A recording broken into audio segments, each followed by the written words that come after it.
Dear students, आपने अभी 10th standard पास किया है और साइंस कॉमर्स आर्ट्स स्ट्रीम के चॉइस को लेकर अगर आप परेशान हैं तो ये वीडियो आपके लिए मददगार साबित हो सकता है। आमतौर पे जो बच्चे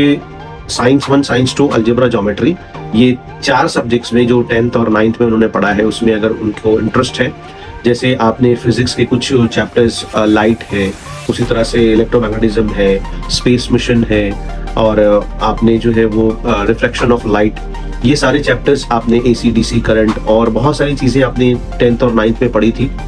अगर यही सारी चीज़ें आपको पसंद है, उसी तरह से केमिस्ट्री में कार्बोनिक कंपाउंड है,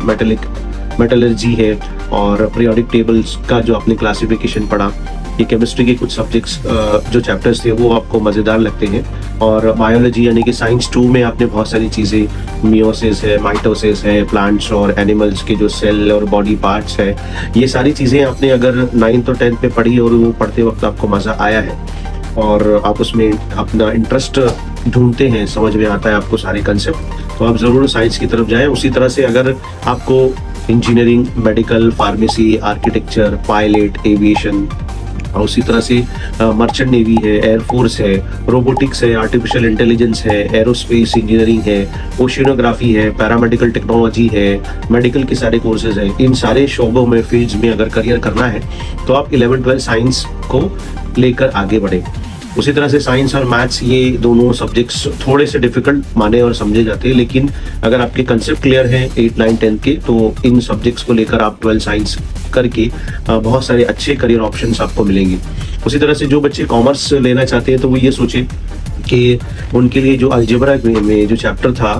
फाइनेंशियल प्लानिंग वाला चैप्टर, जिसमें जीएसटी का कैलकुलेशन था, उसी तरह से ब्रोकरेज वगैरह आपने कैलकुलेट किया था, बहुत सारी चीज़ों पर सेल और छूट और इस तरह की जो डिस्काउंट वाली चीज़ें थी, ये सारे चैप्टर्स जो है आगे आपको कॉमर्स के बैकग्राउंड को लेकर बनाए गए थे। तो अगर इन सब्जेक्ट्स में यानी इस चैप्टर में आपको दिलचस्पी और इंटरेस्ट आता था 9th और 10th में, और उसी तरह से कॉमर्स के जो दूसरी जो फील्ड है जो आगे बढ़कर आपको 12th के बाद मिलने वाले हैं, जैसे शेयर मार्केट है, बैंकिंग और इंश्योरेंस है, अकाउंट्स है, टैक्सेशन है, उसी तरह से सीए है, सीएमए है, कॉस्ट एंड मैनेजमेंट अकाउंटिंग जिसको बोलते हैं, कंपनी सेक्रेटरी है, कॉर्पोरेट लॉ है,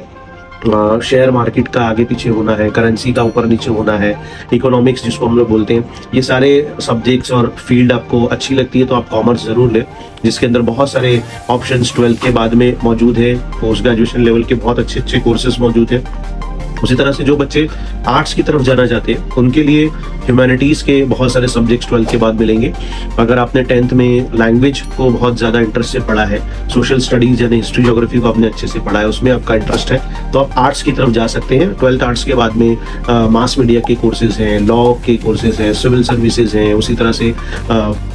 जो फॉरेन लैंग्वेज है, इंटरनेशनल रिलेशन है और फाइन आर्ट्स के उसी तरह से बहुत सारे कोर्सेज हैं जो आर्ट्स को कॉम्प्लीमेंट करते हैं। ये सारे कोर्सेज 12th के बाद में, आर्ट्स के बाद में किए जा सकते हैं। लिहाजा आप अपने इंटरेस्ट और अपनी एबिलिटी के हिसाब से साइंस, कॉमर्स और आर्ट्स, इन तीनों में से किसी एक स्ट्रीम का चॉइस करें। ऐसा बिल्कुल भी नहीं है कि इनमें से कोई स्ट्रीम को ज़्यादा प्रिविलेज मिलता है और बहुत ज़्यादा ऑप्शंस हैं, ऐसा नहीं है। आप जो भी फील्ड में जाएं, जो भी स्ट्रीम का चॉइस करें, उसमें अगर आप बेहतर तरीके से करियर करेंगे और मालूमात हासिल करेंगे तो आप ज़रूर कामयाब होंगे। उम्मीद कि ये वीडियो आपको थोड़ा सा पसंद आया होगा, इस एतबार से कि आपका करियर ऑप्शन जो साइंस और आर्ट्स और कॉमर्स को लेकर कन्फ्यूजन था वो ज़रूर दूर हुआ होगा। इस तरह की और वीडियोस देखने के लिए हमारे YouTube चैनल को देखते रहे।